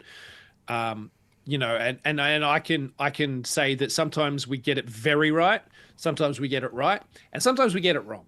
I know we're sitting on a position at the moment in Fiserv that's down about 70%, but you balance that out with we're up about 1,000, or it was 1,000 a couple of days ago, and might be again right now with the way the market's been going today, but we're up over 1,000% on Micron because we saw a gross mispricing in the market with that particular stock a bit over a year ago. So again, it's finding mispricings in really good companies that are part of really big world-changing trends. A lot of that's tech-focused at the moment because that's where a lot of the outsized returns sort of tend to come. It means that they are by nature somewhat riskier. There's more volatility. It's a bit more aggressive, forward-looking. So again, these are all exciting. This is what I love about the markets. It's what I find most exciting, is to find these companies, these hidden gems in the market, and it complements, what Nick does with Fleet Street Letter because he frames the big picture and the macro view in a very simple, easy to understand, and intelligent way. And I've worked with Nick for a very long time now. Nick, I've lost track of the years. I think it's about 13 or 14 years now. 2012, I think 2012. Yeah, there you go. So about 14 years. So, when you look at what the Fleet Street Letter does and what we do with Aldrich's Investment Network, I go hunting for the outsized winners. And, you get ongoing monthly recommendations from us, access to a members area, full portfolio access. We're extremely transparent with everything that we do, because it's a key part of having the trust of our subscribers and our readers on this journey with them. Great. Okay, then. So, I mean, I just want to pick up very quickly on what you said in terms of Nick is kind of providing the big picture macro view, and then Sam, you're kind of the gun for hire, really honing in on those big picks with huge upside. It's for me, it's kind of the perfect almost barbell strategy type of deal. So it's great that we're finally bundling them together so people can kind of have that wide spectrum of investment insights. So on that note, let's talk about what it all costs. So normally Fleet Street Letter on its own is £249, and Outreach's Investment Network on its own is £99. So to get both, you're normally looking at just under £350, but that's not what you're going to be paying today. Because for everyone who's been here with us this afternoon, we've put together a special offer. Right now until midnight tonight, you can get both letters bundled together for just £129 for the year. So that's £129 for both letters, which is less than the price of Fleet Street Letter on its own. Now, I do want to point out that there is a deadline here, so I'll just lay that out exactly what that is. That's £129 tonight only until midnight tonight. Now, that's the best price we will ever offer for the Fleet Street Letter and Outreach's Investment Network UK together, and it's reserved only for those who are with us in this live stream today. And after midnight, if you're watching the replay, you'll still be able to join, but the price goes up to £149 for the bundle, and that stays open until Monday. After Monday, the offer's gone. So the people who act now tonight before midnight are the ones who get both letters for £129. Less than one letter would normally cost on its own. So this is our way of rewarding you for showing up and being ready to take action. You obviously typed in the chat earlier, deal, being ready to take action. So we just want to basically lower all barriers as low as we can possibly make them to be able to take that next step. So if you want it, we are putting a link in the chat now, or there is a QR code on the slides that we've been showing. So either scan the code or hit the link. That's both letters, £129 if you buy before midnight tonight, and you'll be taken to our secure order form where you can place your order. Now, there is actually a lot more that comes with the special bundle that we've put together. But before I show you what that comprises, I want to do something that I've personally never seen any other investment research firm do before, and that's to show you the performance of all of the closed positions across Fleet Street Letter and Outreach's Investment Network since 2025. Because frankly, as an avid student of the markets myself, that's what I would want to see if our roles were reversed. So without further ado, if we can, in the gallery, if we can get those slides on the screen, just to show the performance since 2025. So here it is, warts and all. This is the Fleet Street Letter closed positions. As you can see, not every position is closed out in the green or closed out in the black, but that overall performance for both of our letters, guys, if you can switch to the next slide so that people can see Outreach's Investment Network. Here's Outreach's Investment Network, but both are very, very impressive. So rather than just showing you these numbers on the screen, I just want to decipher some of those numbers to make sense of it. So Fleet Street's letter average closed gain from last year until today was 55%. For context, the FTSE 100, it's an apples to oranges comparison here, but the FTSE 100 has delivered a 21% return in 2025. And for Outreach's Investment Network UK, in keeping with its more aggressive nature, that has an average closed gain of 70% from 2025 until today. And when you compare that against the Nasdaq 100, that delivered a 21% return last year. So guys, have you got anything to say on that performance? I'll start with you, Sam. Yeah, I mean, look, this comes back to what I was saying before about asymmetric upside. Like when you see the numbers on the screen, there's a few really big winners, and there's also a few pretty nasty losers on there. The point being is when you take on a very sort of pure asymmetric approach to your investing with the stocks, or at least part of your investments and portfolios that I look at, is that there will be some losers. That's how it works. that's how my kind of investing style works. But it's those outsized winners. So you could have one stock that is down 57% or 60%, and you could have one that's up 600%. And that more than covers the losses. And there might be then a couple at 100 or 50 or 20 or one that's minus 10. But it's those really big outsized returns. They're the ones that we're looking for, because that not only covers your losses, but then delivers you alpha, delivers you greater returns on the top of that. And it's why that kind of approach for me, I think, works really well if you've got the risk appetite for it. Great. And Nick, I know you're modest and don't like to shout about your returns, but that 50% average close gain, I think it's really impressive. What have you got to say about it? I just want to add something to what Sam said. That asymmetric returns thing it's easy to misunderstand, so I want to explain it in a very simple way. The most you can lose on a stock by investing in it is 100%, lose your money. But the upside is could be 1,000% or more. So by targeting asymmetric gains, the potential of the gain being 1,000% relative to 100% loss, that's the asymmetric part, right? So that's why Sam's investment strategy works so well. It's because the gains that he's targeting are so large, even if he loses 100% on some of the stocks, which hasn't happened, but if he did, theoretically, it still works, it still functions. And that's the nature of the beast for Sam's investment style, why it's got the impressive gains that it does.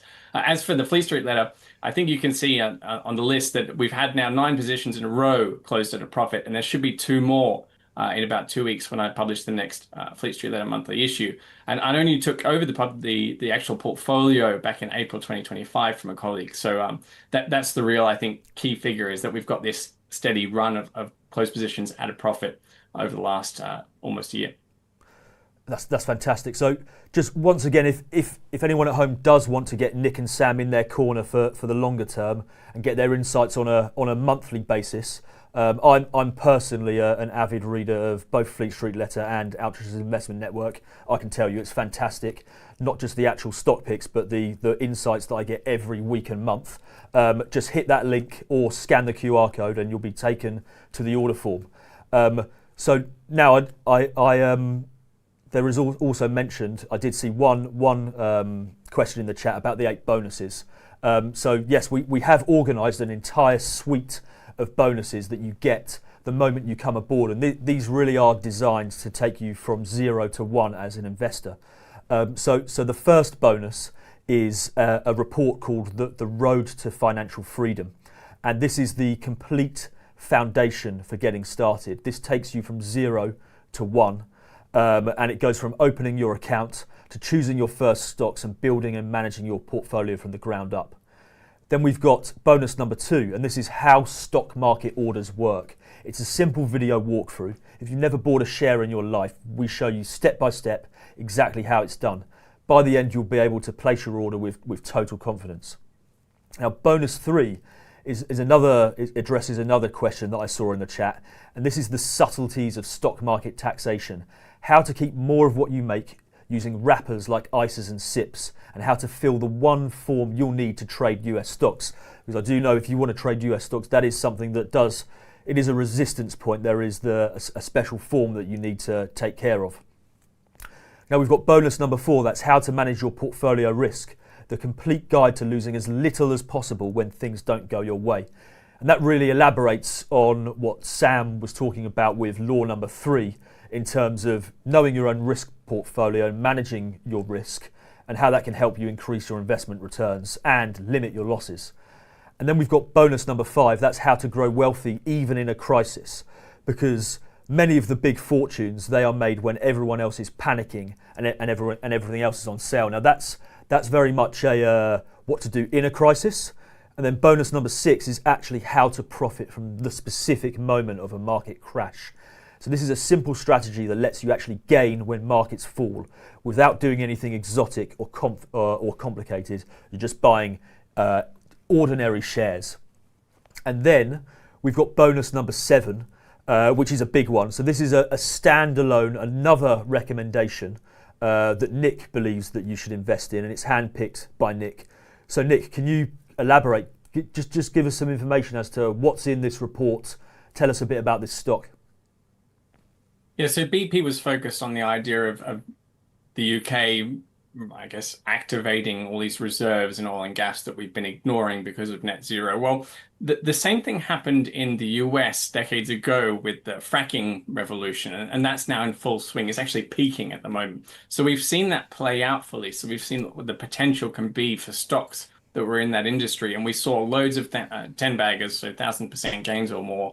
Texas Pacific Land went up 17,000%, Pioneer Natural Resources, Range Resources, Contra Resources, all these stocks there were so many of them that went up more than 1,000% as a result of this permitting boom that I'm expecting to take place in Europe. And so, of course, I'm expecting returns not quite as good as the US because it was on a bigger scale over there. But nevertheless, I'm expecting massive returns for the companies that crack the European shale oil and gas and fracking reserves. And we know they're there. They've been detailed and researched, and governments are aware of them and companies are aware of them, but they're just not permitting them yet. And I think this geopolitical mess with Russia and Iran is going to force their hand. And we've actually seen the populist upstart parties around Europe are announcing that they will, if they get into government, permit more oil and gas and also fracking on their lands. And some places where the populists have actually taken power, like in Italy, that's actually already begun. And the point is that the European companies that are able to get in on that first are going to experience the outsized returns that we saw in the US. The problem is there's not many of them left. In fact, there's almost none. Almost every company out there that had its hand on a fracking opportunity or an oil or gas or a shale or whatever it was in Europe has since moved on to a different business model. And I think there's one company that still has a plausible way back to the business model that it had, that it's since used in other parts of the world.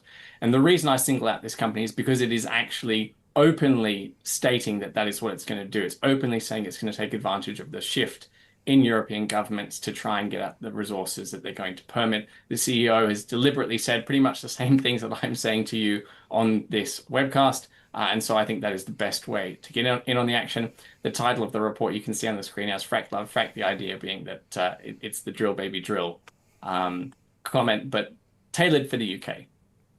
That sounds really interesting. So, Sam, you've also got a recommendation that you would like to give people, and you've put a special report together for that. So, can you please tell us a little bit about it? This report is called the AI Linchpin. So, what's going on here? It is.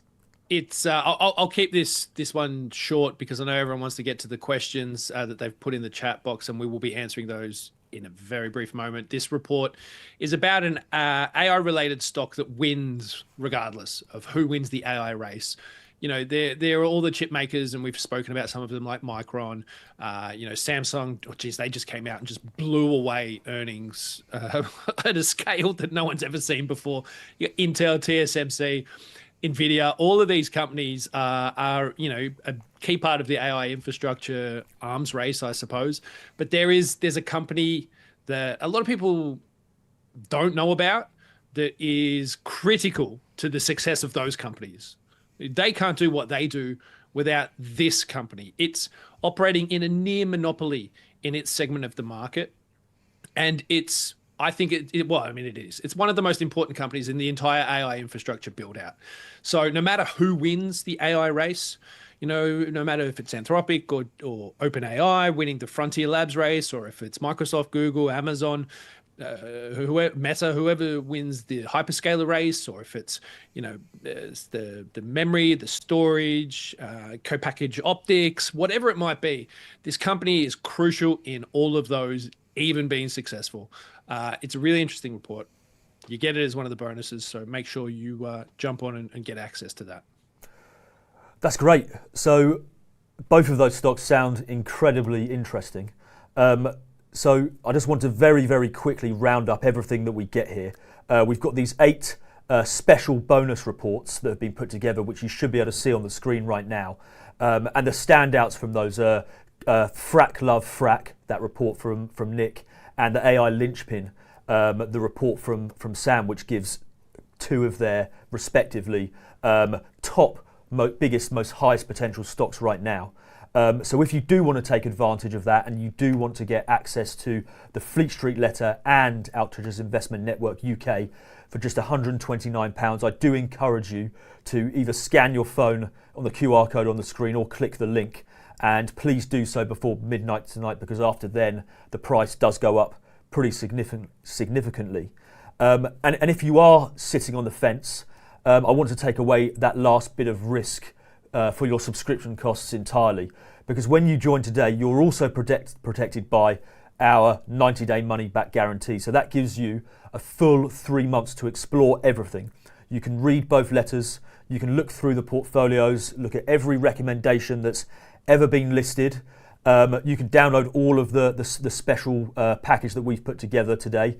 And if for any reason at all you decide it's not for you, just simply send one message to our customer service team, or you can call our customer service team, who are based in Ireland, and you'll be refunded in full.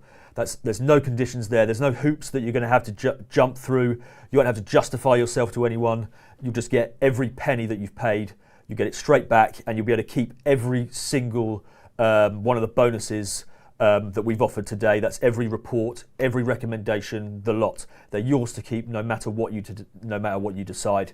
So think about that, what that really means. You can join tonight, you can get everything we've talked about today and take a full 90 days to decide with absolutely no risk to what you pay today. So we really are putting the risk on our side and not yours. So with that in mind, I can see that there is a whole heap of questions that we have to answer. And just quickly before that, I wanted to just go into some of the questions, some of the testimonials that we've received at Southbank Investment Research, so readers really know about the real results that we're getting. So if we can just put that slide up on the screen, you can see some testimonials that we've received over the years of people that are just really happy with the insights that they're getting from the likes of Sam and Nick, and I hope you've had a glimpse as to what that looks like here in today's live stream. So here we are. What you decide is in the next few minutes genuinely matters, because tonight can be one of 2 things. It can be just a pleasant afternoon. You'll have learned how Nick and Sam think. You'll have learned some interesting ideas from them, and tomorrow, if you don't act, tomorrow life can carry on exactly as before.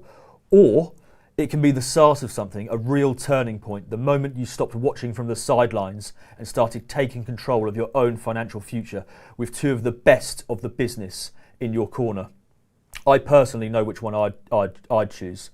So let me just one last time remind you exactly what you get tonight if you sign up. You get both letters, Fleet Street letter and Outrageous Investment Network UK, the full portfolios, 3 recommendations tonight, and all 8 bonuses on top. Normally, that would be £350 in total. But tonight until midnight, you can get the whole lot for just £129. After midnight, it's £149, and that offer lasts until Monday. After Monday, it's all gone. You won't be able to get the bundle anymore. Now, you're protected by our 90-day money-back guarantee, and you won't be doing any of this alone. So click the link in the chat or scan the QR code on your screen and join us right now. That's what tonight has really been about. Right. Now I think it's time to get into it. Let's get to everyone's questions. Now, I've had the chat up in front of me all afternoon, and there are some really good ones. But just a quick note before we dive in. Now if you haven't asked your question, get it down in the chat now. Just quickly before we do dive in though, we can't actually give personalized investment advice. So if we don't answer your question, that's probably been the reason why. So once again, just drop it in the chat if you do have a question, and I'm just going to start looking through now. We'll start with the first one. So we've got a couple of questions here that I can see about thoughts on a coming crash or market correction. If it happens, will it affect all stocks to some extent? So Nick, this one seems right up your alley. What do you have to say about a coming market correction? Yeah, in one of the bonus reports, we explained that there are types of stocks, ETFs, that are designed to go up when the market goes down. So that's not technically a share or a stock or a company. It's actually a method of trading that's packaged up into an ETF that you can buy like you would buy a share in a company. So those should go up if everything else crashes. But the nature of the question is correct. When there's a broader market crash, pretty much everything goes down at the same time, at least initially.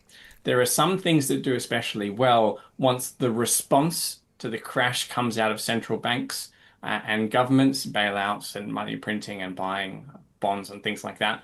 The obvious example being gold, which is the one I would favor. But the point for gold investors, I think, if they're interested in a crash, is that you will get a buying opportunity at the onset of a crash, because gold, at least initially, crashes with the rest of the market like pretty much everything else. Correlation is a very misleading way to invest if you're worried about a crash, because during a crash, the correlation of everything changes and mostly it goes to 1. So you need to be very careful about assuming that something like gold, which tends to do well during bear markets, during a crash, that might not necessarily be the case. Okay, thanks for that, Nick. So just if you do, for anyone watching at home, one thing also to remember is in terms of knowing when the coming crash and market correction is going to happen, obviously no one can know that, but if you have Nick in your corner, you will be well positioned to either take advantage of that crash when it happens or be there to act on those buying opportunities that Nick's talking about. So if you do want Nick in your corner, feel free to once again click on the link to sign up for the bundle that we've put together. Okay, now for the second question.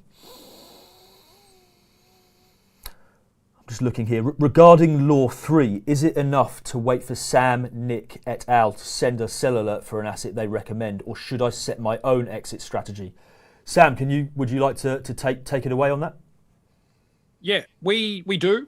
So when we want to exit a position where we think we've probably extracted the most we can from that, we always sell alerts to our readers. It's an important part, as I said, of being successful in the market. That said, you should have your own strategy. Everyone should have their own strategy. My strategy for exiting is going to be different to Nick's, Rich's. Every single person on the chat is going to have a different strategy. So you should set your own parameters, absolutely, yourself.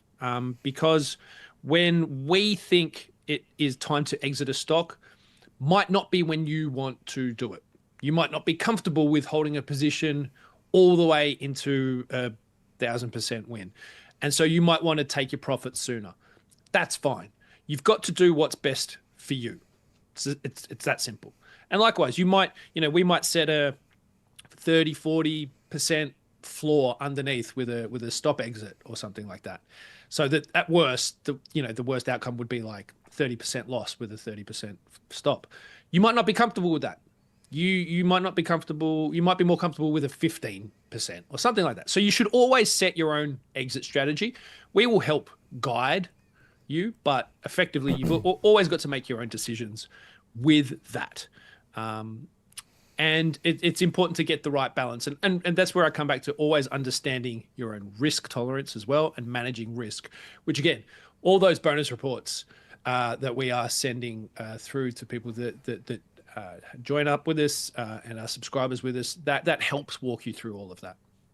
I've just got a quick example to add to that. A subscriber who lives near me actually made 1,000% gain on one of my recommendations, and he offered to provide my children with free dental care because he's a dentist, because he was so delighted with this gain. But it was a bit awkward. I sold out the stock just before it hit 1,000%, so it was only because he held on despite my sell recommendation that he made that extraordinary return.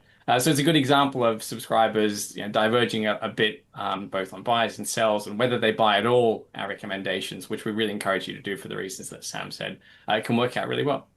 And this is also, it's a good reminder too, is that, you've got to have your own strategy because, you might get stopped out of a position and you might get 400% say gain, which I've seen recently with something we've recommended, and then it bounces and it goes on to like 1,000%, and you can kind of, your brain can go, oh, that sucks. And so the next time you go and invest in a stock, you might not follow your strategy, and then that might burn you really hard. So again, this is the importance of having an exit strategy the whole time, is that a 400% gain is a really awesome result. And if you stick to your strategy, then the next time you go in to a stock, you'll have the same process and you'll continue to be successful. The worst thing you can do is just go, oh, I should have done this with that, and go against your strategy, because that stuffs you up for the next time when it comes around. And the other thing that people forget a lot is that there's always opportunity in the market.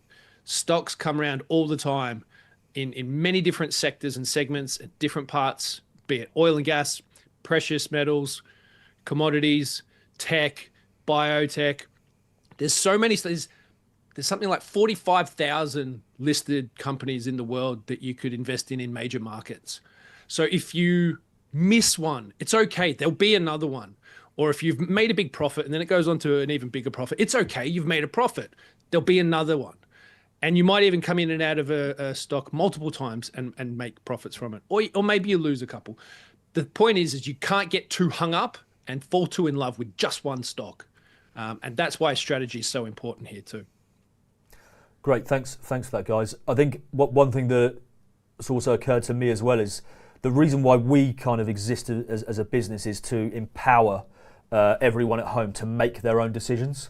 And as an average, me personally, as an average everyday investor, it's nice knowing that you can make your own decisions, but it's also nice that you do in some sense you've got a net that you can fall back on, and you can think to yourself, okay, well, I went in with this strategy of when to sell the stock, but Sam or Nick believe it's time to sell now, and you can make that decision of whether to follow Sam's advice, or you can make that decision as to whether you want to take that upon yourself to sell. So with that in mind, if you do want to have that Sam and Nick to fall back on, feel free to hit that link and sign up to both Fleet Street Letter and Altridge's Investment Network UK. And I've also noticed that there are a few people in the chat who are already they already have subscriptions to one or both of these letters, and they're asking whether they'll be getting the special reports. Yes, you will. They'll be in the members area at some point today. So don't worry about that.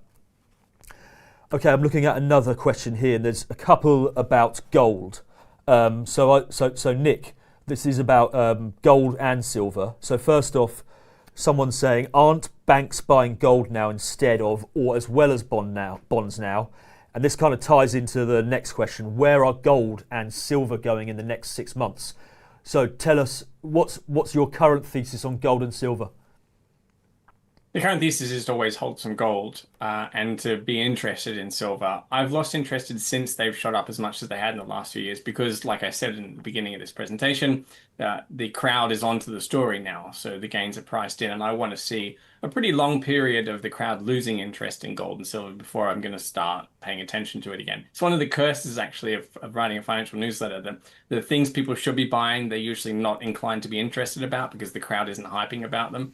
And the Fleet Street Letter has a long history of pointing out things that are not so interesting and then watching as the crowd gets attention and starts paying attention to those assets. And that's the way the financial markets work. But regarding the question about banks buying gold and silver, I think that's a mistake about central banks. So central banks have been buying a lot of gold in order to shore up their own balance sheets because they're experiencing very large losses on bonds, just like commercial banks. I don't think commercial banks are buying much gold yet. I'd be very surprised if that was the case. It would be a very odd thing for a bank to do, given that gold does not have any yield, meaning it doesn't pay any interest. It is possible, but the fact that central banks are doing it is a giveaway because central banks are diversifying away from government bonds as a result of the massive losses that they've had. And part of the reason that gold has performed so well is because of central bank buying. I don't know if that's going to continue because at some point, as one of the other questions actually mentions, it's getting a bit awkward, right? Having the big institutions that back our currency and the value of our currency buying gold. It's an admission that what they're planning to do is drive inflation rates higher in the long run, and they're trying to insure against each other's attempts to cause inflation to go higher as well. Okay, great. So I appreciate I'm going to be jumping around a bit here, but there's another one that's come on my radar here, and this is: Sam, will data centers in space be more or less vulnerable to hostile attacks? Less. Do you want me to explain, or should I just answer as simple as that? Less. I mean, it depends on what kind of attack you're talking about, but overall less. If you're talking about physical attack, if you're trying to take out a satellite, a compute satellite in space, that's pretty hard to do. There are space-based lasers, laser development being actively developed by most nation states. There's even some companies that are developing space lasers, space ablation, I believe it's called, to push things around in space using lasers. So, there is the potential for that. Nothing's completely free of hostile attack, but it's a lot harder to do in space. There's always an imminent threat of cyber attack, and that's for anything. And advances in AI recently, particularly around some of the fears around Anthropic's Mythos release, have caused some reverberations around the cybersecurity space as well. It's hard to say where that goes, but the fact that everyone is aware of it and actively developing things to prevent those things from happening, I don't think it's any greater. It's certainly not any greater risk than anything that we see on Earth today. But I would expect that it's a lesser risk to hostile attack in the future. Right, okay, thanks for that. And then jumping back again to Nick. So I've got another one here. Aside from investing in gold or precious metals, how else can you diverse away from fiat currency, i.e. GBP, USD, yen, etc.? So I guess gold sort of is the obvious one. And then you can pick the more stable currencies, which I think the second part of that question. So you can open a foreign currency account and pick and choose which currency you might want to focus on. Any kind of real asset. So this is why commodities went up so much during the 70s, during the inflationary spike then. Anything that's tangible, anything that's productive. This is a great way or a great reason to invest in the stock market, because a lot of the assets in the stock market will adjust for inflation. So dividends can be raised if the companies are able to raise prices as part of inflation. If companies are producing commodities, then the investments they made to generate that production will be devalued by inflation, but the thing that they're producing will go up in value as inflation rises. So there's some great stories of investors who became the wealthiest investors of their era because of inflationary spikes, and they usually did so via commodities or betting on commodities. So I'm thinking of Richard Cantillon, who basically founded the field of economics. I'm thinking of Hugo Stinnes, who benefited from the Weimar hyperinflation. The thing to pay attention to here is actually the end of the inflationary period, because at some point, just as there is an inflation shock, the inflation period ends, and the strategy that worked during that inflationary period will stop working. And most investors who are very successful during inflationary periods fail to see that end point coming. So just as we're pivoting today towards an inflationary period, we eventually will pivot out of one. Always be aware of that. Don't think that today's era, or the era that we're going into with high inflation where commodities outperform, will last forever, because you will be caught out and you will go bust, as many famous investors did despite their initial success. Okay, so now I just want to do one last question, which is again kind of about investing eras. And here we have one which is talking about something which has been something that at Southbank we've been writing about for a long time, a very long time. So that question is: I'm aware we cling to the wall of fear, but how do we know when the debt bubble finally bursts? So Nick, what's the answer to that? I don't think the burst is a particular moment. I think there's a sequence of events, and there's still lots of ways that things could get worse in that sequence of events. So, for example, 2008 didn't just happen. It was first we had to have the housing bubble pop. House prices had to stabilize for a while. Then some smaller Bear Stearns type hedge funds had to go bust, and then it spread internationally. It ended up with the European sovereign debt crisis. So there's a whole load of dominoes that still had to fall. So my point is, it's a process. The debt bubble doesn't just suddenly end or pop. There's no particular moment to point at. What investors need to do, because they can't spend their time sitting around waiting for this, they need to figure out what they should be investing in when that happens and then prepare for it, figure out what they're going to do as those dominoes fall, but wait for the right particular moment. This is one of the advantages of having a financial newsletter, is we're constantly updating you about the themes that we identify. We're constantly telling you what's going on, what the signs are that something is about to happen, constantly making predictions about what could go wrong, telling you about what we're watching, so you can decide for yourself, not just listening to us. So you can make an informed decision for yourself about when you want to react to a debt bubble popping. It's also a question of where it pops first, but that's probably for another day. Great. Well, thanks for that, Nick. So I think that's about all the time that we've got for questions. We're just coming up for 5 p.m. So if we didn't get to yours, I'm sorry, but genuinely thank you for being here. Thank you for participating. Thank you for asking your questions. And thanks to both of you here, Nick and Sam. Now, before we go, let me just bring this all the way back to where we started, because the whole point of tonight was to answer one question: what would you do right now with £10,000? And Nick and Sam, you've given us exactly that. You've given us 3 specific recommendations, the thinking behind them, and a clear way to act on them. And we've already seen that quite a few people are already they're off to buy before the market close. But remember what we said at the very beginning: none of this means anything unless you do what those guys have already started to do, and that's actually do something with the information. So this is your moment to take that first step. So if you want to get Nick and Sam in your corner, both letters, the full portfolios, all 8 bonuses, and the 90-day guarantee, here's what to do. Click the link in the chat right now, or scan the QR code on your screen again. Do so before midnight tonight, because that's when you can get the price of £129. After midnight tonight, the price goes back up to £149, and that's available on a replay until Monday. After Monday, the bundle is gone, and the people who win in investing are always the ones who act. So now is your chance to be one of them. So Nick and Sam, thank you very much to both of you. This has been a fantastic afternoon. But just one more thing before we go. At the start of the night, I did say that everyone here in the live stream has been entered into the draw to win a silver bar. Now that draw is now closed, and we'll be picking the winner over the next 24 hours. So if that's you, keep an eye on your inbox tomorrow, because you'll get an email telling you that you've won the silver bar. No further action is needed from anyone here tonight to get into that draw. You're already in, just for being with us here today. So to everyone watching, thank you for being here. Go and take that first step. Hit the link so you can go to the order form and get Sam and Nick together, their insights in the long term. We'd love to have you with us, and we'll see you on the inside. Thank you very much for joining us on tonight's live stream.